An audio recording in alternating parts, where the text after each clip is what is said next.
Assalamualaikum warahmatullahi wabarakatuh. Baiklah, kami dari kelompok 3 akan mempresentasikan tentang risk and return. Nah, anggota kelompok 3 yaitu Sri Wenda dan saya sendiri yaitu Poppy Haziza. Untuk materi pertama akan disampaikan oleh Sri Wenda.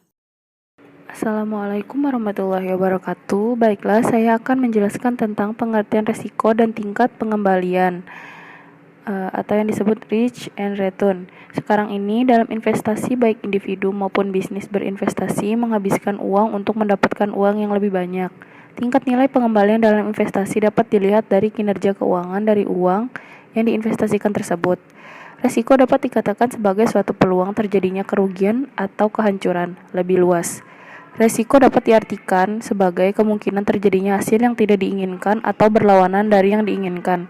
Dalam industri keuangan dan umumnya terdapat suatu jargon high risk rate about high return. Artinya, jika ingin memperoleh hasil yang lebih besar, akan dihadapkan pada risiko yang lebih besar pula. Risk and return adalah kondisi yang dialami oleh perusahaan, institusi, dan individu dalam keputusan investasi, yaitu baik kerugian maupun keuntungan dalam suatu periode ikutansi. Hubungan antara risiko dan tingkat pengembalian adalah: 1. Bersifat linear atau searah. Kedua, semakin tinggi tingkat pengembalian maka semakin tinggi pula risiko. Ketiga, semakin besar aset yang kita tempatkan dalam keputusan investasi, maka semakin besar pula risiko yang timbul dari investasi tersebut. Keempat, kondisi linear hanya mungkin terjadi pada pasar yang bersifat normal. Jika Anda berinvestasi dalam saham spekulatif atau saham apapun, Anda mengambil risiko dengan harapan memperoleh suatu pengembalian yang besar. Risiko suatu aset dalam dianalisis dengan dua cara.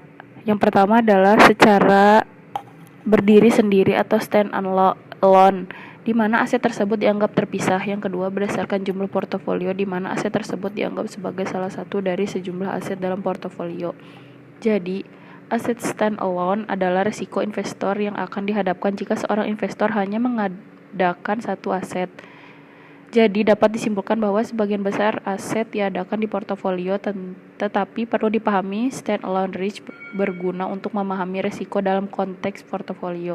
Tidak ada investasi yang harus dilakukan kecuali tingkat pengembalian yang diharapkan cukup tinggi untuk mengkompensasi para investor untuk risiko yang diperoleh dari investasi. Misalnya, dapat dipastikan bahwa beberapa investor akan bersedia untuk membeli saham perusahaan minyak jika pengembalian yang diharapkan lebih besar. Pada umumnya, aset berisiko atau risky asset jarang menghasilkan tingkat pengembalian yang diharapkan para investor. Aset berisiko mendapatkan lebih baik atau kurang dari yang awalnya diharapkan memang jika aset selalu menghasilkan pengembalian yang diharapkan para investor, maka tidak akan berisiko.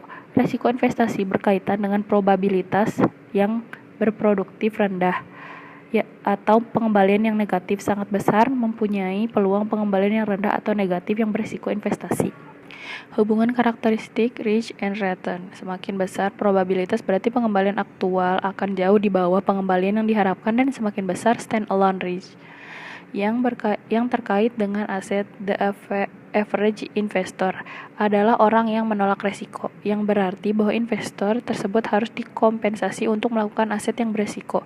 Oleh karena itu, aset yang berisiko lebih tinggi memiliki return yang dibutuhkan daripada aset yang kurang berisiko. Aset yang berisiko terdiri dari: 1.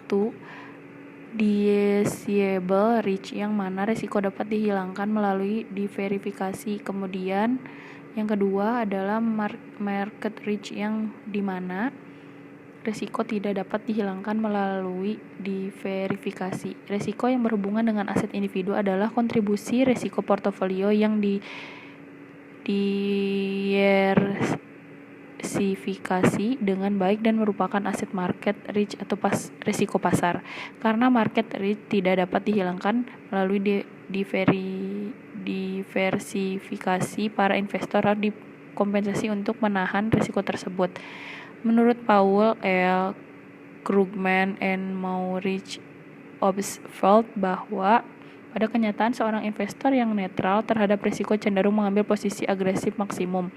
Ia akan membeli sebanyak mungkin aset yang menjanjikan hasil tinggi dan menjual sebanyak mungkin aset yang dihasilkan lebih rendah. Perilaku inilah yang menciptakan kondisi suku bunga. Adapun karakteristik tersebut secara umum dapat dibagi menjadi 3, yaitu takut pada risiko atau risk avoider. Karakteristik ini di mana sang decision maker sangat berhati-hati terhadap keputusan yang diambilnya, bahkan ia cenderung begitu tinggi melakukan tindakan yang bersifat menghindari risiko yang akan timbul jika keputusan diaplikasikan.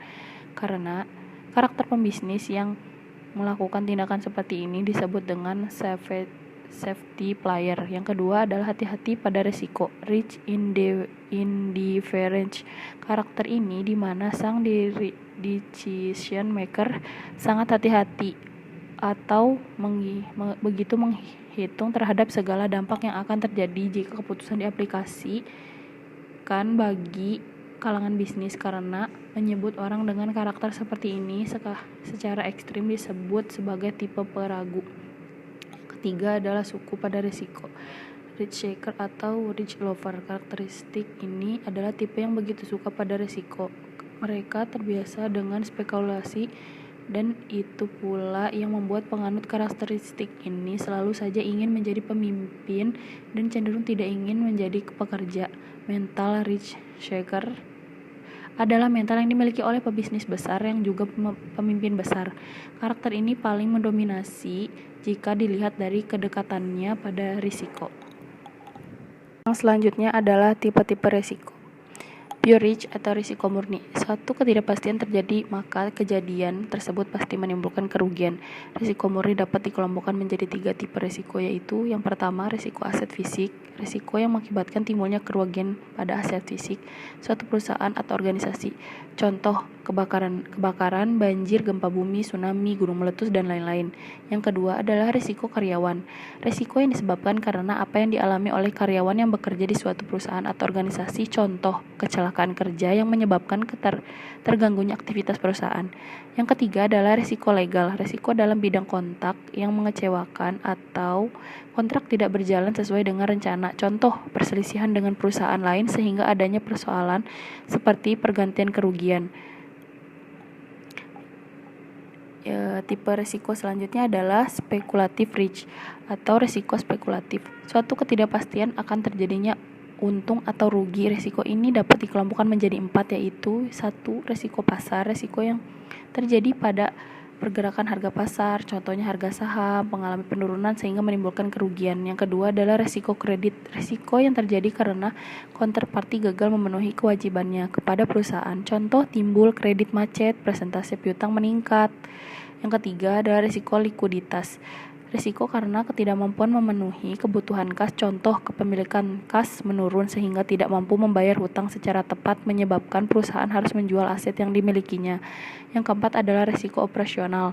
Risiko yang disebabkan pada kegiatan operasional yang tidak berjalan lancar, contoh terjadi kerusakan pada komputer karena berbagai hal termasuk terkena virus.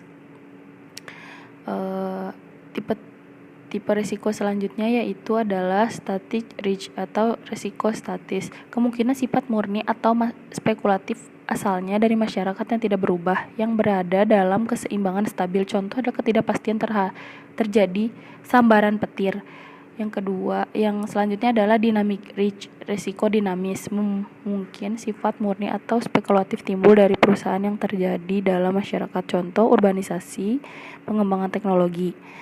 Yang selanjutnya adalah subjective risk atau risiko subjektif, berkaitan dengan kondisi mental seseorang yang mengalami keraguan-raguan dan kecemasan akan terjadinya kejadian tertentu. Yang terakhir adalah objective risk atau risiko objektif, probabilitas penyimpangan aktual dari yang diharapkan sesuai dengan pengalaman. Baiklah, sekian penjelasan dari saya, akan dilanjutkan oleh Poppy Hajijah. Assalamualaikum warahmatullahi wabarakatuh. Perkenalkan, nama saya Poppy Hajijah, berasal dari 3B D3 Akuntansi BP 2015. Saya akan menjelaskan tentang CAPM dan CML. CAPM adalah suatu model penetapan harga aset modal yang merupakan pengembangan teori portofolio yang dikemukakan oleh Markowitz dengan memperkenalkan istilah baru, yaitu risiko sistematik dan risiko spesifik atau risiko tidak sistematik. CAPM berimplikasi bahwa premium risiko dari sembarang aset individu atau portofolio adalah hasil kali dari risiko premium pada portofolio pasar dan koefisien beta. Ada beberapa hal yang akan terjadi jika suatu investasi memakai CAPM. Yang pertama, tidak ada biaya transaksi, pajak pendapatan, dan inflasi. Yang kedua, terdapat banyak sekali investor sehingga tidak ada investor tunggal yang dapat mempengaruhi harga sekuritas. Yang ketiga itu pasar dalam keadaan seimbang atau equilibrium. Dan semua investor memiliki periode waktu yang sama. Yang kedua yaitu pengertian tentang CML, yaitu Capital Marketing Line atau garis pasar modal. Garis pasar modal menggambarkan hubungan antara tingkat pengembalian harapan dan risiko total dari portofolio efisien pada pasar yang seimbang. Ada beberapa hal yang terjadi jika suatu investasi memakai garis pasar modal. Yang pertama, garis pasar modal terdiri dari portofolio efisien yang merupakan kombinasi dari aset yang berisiko dan aset yang bebas risiko.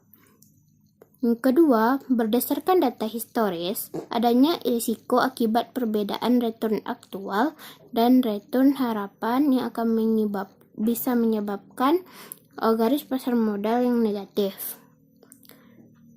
Yang terakhir, garis pasar modal dapat digunakan untuk menentukan tingkat pengembalian harapan untuk portofolio yang berbeda. Selanjutnya yaitu adalah garis pasar sekuritas. Garis pasar sekuritas atau security market line adalah garis yang menghubungkan tingkat return harapan dari suatu sekuritas dengan risiko sistematis atau beta.